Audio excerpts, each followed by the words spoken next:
죽음에서 살려주신 절대신 하나님. 15번째 사연. 내가 늘 자던 막사 침대에 박격포탄이 낙하한 이야기. 한 번은 중대 모두 작전 지역으로 떠나 부대는 텅 비고 소수의 병력만 남아 부대를 지키게 되었다. 우리 중대가 작전을 나간 지 3일째 되던 날 밤이었다. 나는 초저녁 6시부터 밤 12시까지 단독 보초를 섰다.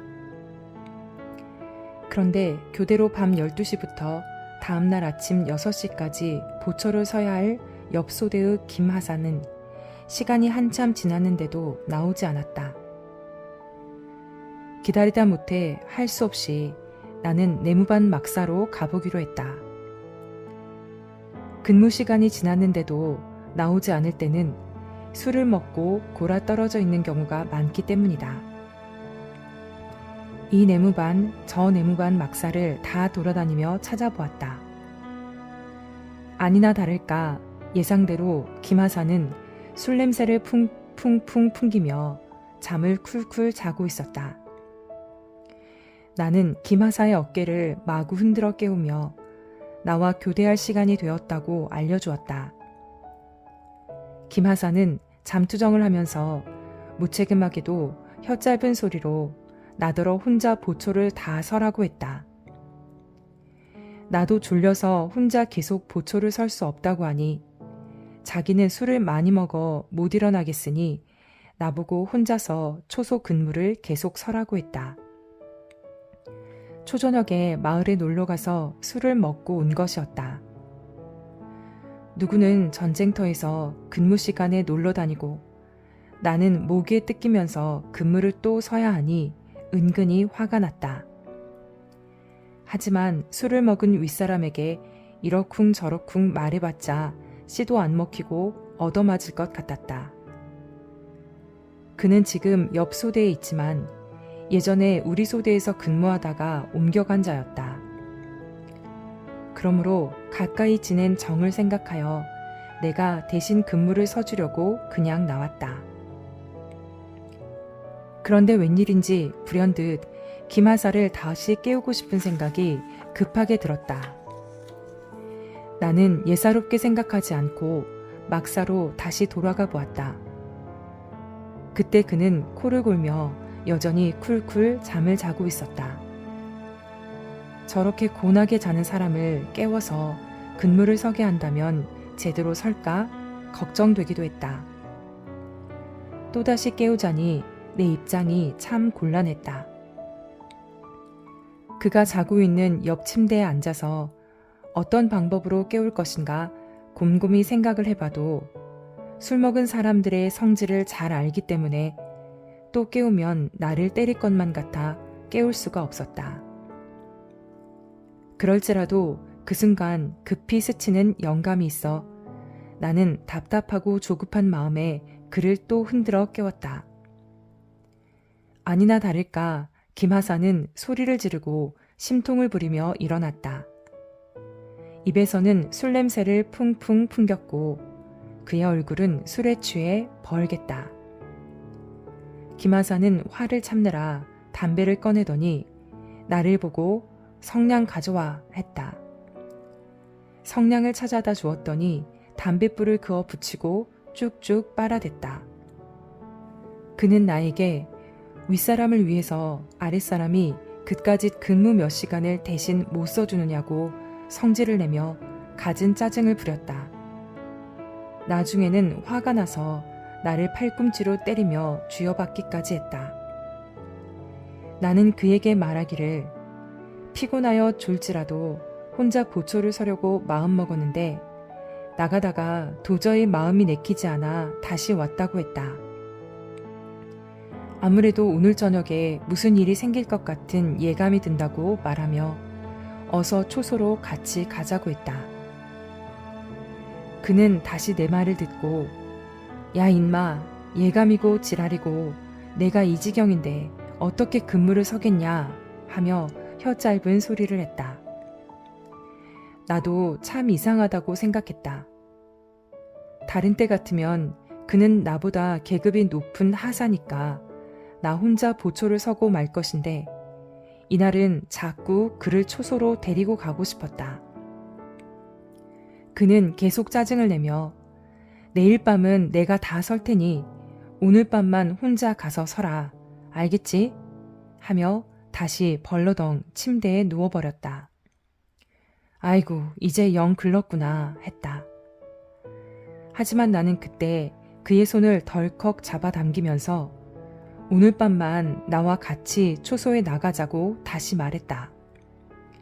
그러면 내일 모레까지 내가 몽땅 근무를 서겠다고 했다.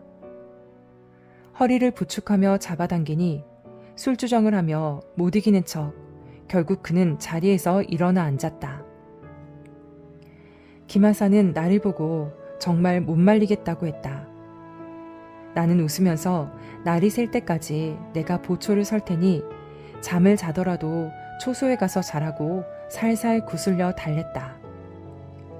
그랬더니 김하사는 야, 잔소리하지 마. 그렇게도 하기 싫으면 내가 간다.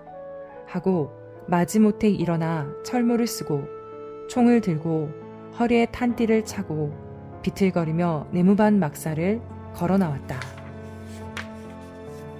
그리고 나에게 하는 말이 이왕 잠에서 깼으니 혼자 보초를 설 테니까 너는 들어가 자라 했다. 안 그래도 근무를 서고 들어와서 졸려 죽겠는데 말이라도 고마웠다. 그런데 생각해보니 시간이 흐르면 술이 깨기는 하겠지만 그런 꼴로 근무를 선다는 것도 마음이 놓이지 않았다. 나는 이렇게 하고 나가서 무슨 근무를 서겠어요. 내가 같이 갈게요 했다. 그런데 김하사는 기어이 자기를 내보낸다고 화가 나서 이왕에 나왔으니 혼자 근무 서겠다. 너는 들어가 하고 나를 떠밀어 버렸다. 순간 나는 잘됐다.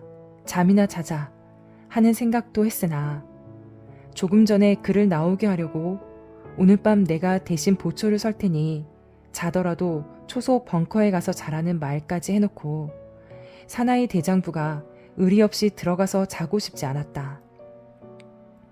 또 이상하게 급한 마음이 생기고 김하사와 같이 가고 싶은 감동이 강하게 밀려왔다.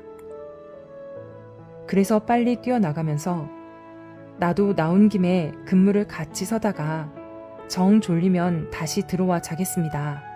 말하며 어서 비어있는 초소에 같이 가자고 했다. 술에 취해 곤하게 골아떨어져 자던 자를 억지로 끌고 나오니 한편으로는 너무 미안했다. 김하사는 나를 보고 같이 갈 거야? 초저녁부터 근무 서고 또 근무 서기에서 미안하다 했다. 그는 갑자기 이상하게 마음이 누그러져 나를 잘 대해주었다. 그리고 내 손을 잡고는 비틀거리면서 걸었다. 그렇게 같이 내무반을 나오게 되었다. 내무반 막사는 적의 포탄을 막기 위해 모래 마대로 2겹을 씌워 놓았고 지붕은 슬레이트였다. 내무반 정문에서 10m쯤 걸어 나오는데 김하사가 내가 술을 먹었어도 오늘은 내가 근무 설 테니 너는 들어가라. 일어나니 갈만하다 했다. 자기 혼자 근무를 서겠다고 또 말하니 그럼 굳이 갈 필요가 없어서 초소까지만 바래다 주고 나는 내무반에 가서 자겠다고 했다. 이 같은 말을 주고받으며 김하사와 내가 몇 발자국 더 옮겨 막사에서 12에서 13m가량 걸어 나왔다. 그 순간 꽝! 고막이 찢어질 듯한 살인적인 포탄 터지는 소리가 나고 파편이 날아가는 굉음이 스치고 불꽃이 튀며 벼락친 것처럼 주변이 환해지더니 많은 물체가 하늘에서 우수수 떨어졌다. 우리는 포탄 터지는 소리에 으악! 적이다! 고함 지르며 놀라 번개처럼 땅에 엎드려 버렸다. 귀가 멍멍하고 온몸에 파편을 맞은 것 같았다. 고막이 터졌는지 윙 하는 소리만 계속 났다. 주위가 캄캄하여 몸에 파편을 맞았는지 확인할 겨를도 없었다. 너무 당황되고 가슴이 뛰었다. 순간 생각해보니 내무반을 둘러싼 모래 방호벽 안쪽, 방금 우리가 빠져나온 내무반의 침대에 포탄이 날아와 터진 것이 분명했다. 아군 부대에 포탄이 터졌으니 분명 적들이 쏜 것이 틀림없었다. 소리를 들어보니 적어도 82mm 박격 포탄 같았다. 이때 강한 감동이 들면서 일어나 앞으로 뛰어가고 싶었다. 박격 포탄이다 라고 말하며 어서 빨리 다른 곳으로 뛰자고 했다. 김하사는 상황이 벌어졌으니 내가 통솔할 테니 내 말 들어 했다. 나는 술에 만취된 자가 무슨 통솔이야. 내 말을 들어야지 생각했다. 아군이나 적군이나 박격포 공격을 하면 한자리에 거리를 두고 연속적으로 몇 방씩 떨어뜨린다. 번뜩 이 영감이 와서 상황 판단을 하고 나는 엎드려 있던 김하사의 손을 움켜잡고 일으켜 15m 더 앞으로 다음 막사 뒤쪽을 향해 신속히 뛰어갔다. 이때 또 꽝! 포탄 터지는 소리가 마음에 찢어지게 들리고 불빛이 환했다. 베트콩들이 또 포 공격을 한 것이었다. 웅장한 폭음과 함께 파편 날아가는 소리와 여러 가지 굉음이 세차게 들리며 파편이 우수수 떨어졌다. 우리는 뛰어가다가 즉시 그 자리에 엎어졌다. 귀가 멍멍하고 찡 하는 소리만 났다. 아마 양쪽의 고막이 다 터진 것 같았다. 모래땅에 납작 엎드려서 순간 어이할 줄을 몰랐다. 정신이 가물가물하여 아무래도 이번에는 포탄 파편이 몸에 맞은 것 같았다. 칠흑 같은 밤이라 몸에서 피가 흐르는지 땀이 흐르는지 확인할 수 없었다. 방금 전까지 우리가 엎드려 있었던 그 자리에 또 포탄이 날아와 터진 것이었다. 아까 그 자리에서 피하지 않았으면 분명 포탄에 맞아 죽었을 것이다. 적이 포를 쏘면 이같이 한 군데에 보통 3번씩 쏜다. 2발 터졌으니 한 발 더 터질 것으로 생각하고 빨리 일어나 사정없이 뛰었다. 초소 지하 벙커 속으로 뛰어 들어가서야 이제 살았다 하며 하나님께 감사하다고 소리를 질렀다. 두께 1m 이상 흙으로 덮인 안전한 벙커로 들어왔기에 마음이 놓였다. 지금까지 계속 그곳에 엎드려 있었으면 우리의 몸은 산산조각이 날 뻔했다. 다행히 2발의 박격포탄을 피하고 초소 벙커에 들어와서 숨은 쉬고 있으니 그래도 목숨은 살았구나 생각하며 감사했다. 우리 둘 다 죽는 날인데 하나님이 살려주신 것이다. 첫 번째 박격포탄이 우리의 막사 침대에서 터졌고 2번째 박격포탄이 우리가 엎드려 있던 모래바닥에서 터졌다. 전지전능하신 하나님은 이럴 줄 아시고 도망가게 하여 우리의 생명을 살리셨다. 이를 생각할 때 눈물 범벅이 되어 감탄할 수밖에 없었다. 이날 밤 아군 진지 이곳저곳에 적들의 포탄이 마구 떨어져 터졌다. 김하사는 그제야 정신이 돌아왔는지 술주정의 혀짧은 소리는 사라지고 숨을 몰아쉬며 나보고 다친 곳이 없느냐고 했다. 어두워서 어디가 다쳤는지 보이지도 않지만 나는 죽지 않고 살았으니 다친 것이 문제가 아니라고 했다. 바로 조금 전까지만 해도 술에 취해 혀짧은 소리를 하던 그는 초긴장하여 나보다 더 정신이 멀쩡했다. 우리는 몸에 파편을 맞았는지 플래시를 밝히 비추며 서로 등을 확인해보고 온몸을 살펴보았지만 포탄 파편 하나 맞지 않았다.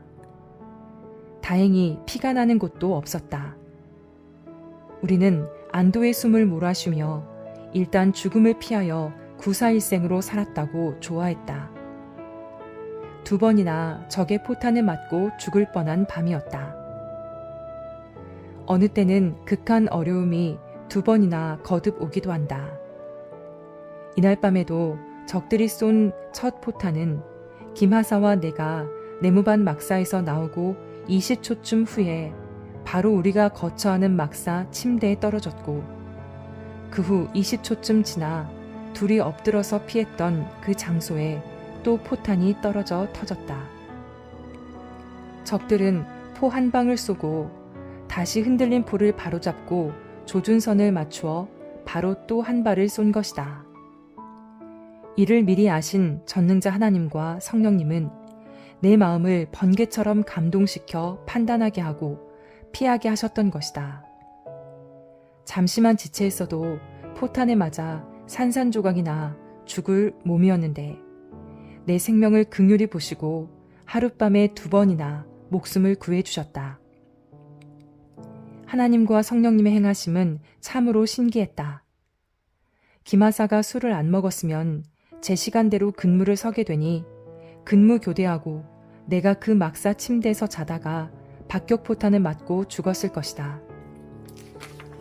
그래서 김하사에게 술을 먹게 하고 내게는 술 먹은 자를 끌고 나오게 하여 둘 다 살게 역사하신 것이었다. 서로 짜고 한 것 같이 신기하고 신비하게 역사하셔서 둘 다 살게 됐다. 김하사도 평소에 술을 잘 안 먹는데 그날 술을 먹었다고 그 후에 내게 말했다. 그는 나와 친하게 지내던 하사였다. 하나님이 우리를 살려주셨다 라고 김하사에게 말했더니 그도 맞다고 시인하였다. 그러면서 자기도 하나님을 믿겠다고 하였다. 참으로 절대 신이 행하신 일이다. 사람으로서는 행할 수 없는 일이다.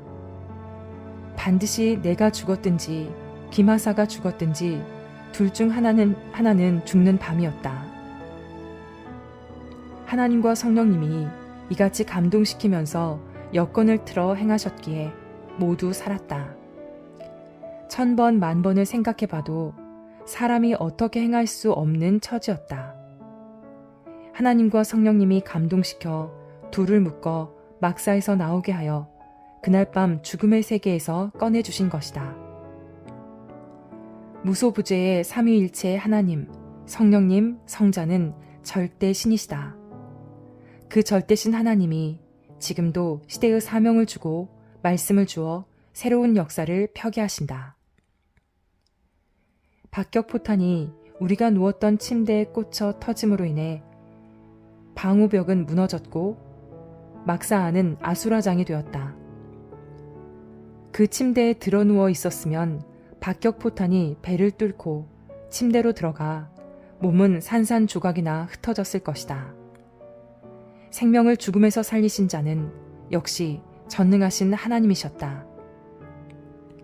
김하사가 술을 먹음으로 인해 하나님은 내 상황이 달라지게 하여 살려주신 것이다. 내가 보초를 서고 나서 술 먹은 자가 다음 보초를 설 수 없어 내가 같이 나가 근무하게 되므로 우리 둘 다 산 것이다. 이는 전지전능하신 하나님만이 행하실 수 있는 방법이었다. 이 사연을 통해 볼 때 모든 것에는 우연이 없다. 하나님의 계획이다. 하나님은 전지전능하시니 미리 아시고 항상 모든 일을 미리 행하신다. 또 하나님은 필요한 대로 쓰고 행하신다. 그러므로 누구든지 항상 원망보다 사랑으로 대해주고 행해야 됨을 깨달았다. 상대가 어떠할지라도 할 수 있는 대로 상대를 좋게 대해주며 원망 없이 해야 서로 죽을 곳에서도 살게 된다. 잘못하면 무지 속에서 상극하여 서로 죽게 된다. 상대를 살려야 자기도 산다. 서로 미워하지 않고 사랑하며 살 때 하나님은 더욱 역사하시는 것이다. 전지전능하신 하나님은 이날 밤에 둘 다 살리려고 이같이 한 명도 막사에 있지 못하게 상황을 만드셨다. 서로 말을 주고받다가 기어이 끌고 나오게 하셨다.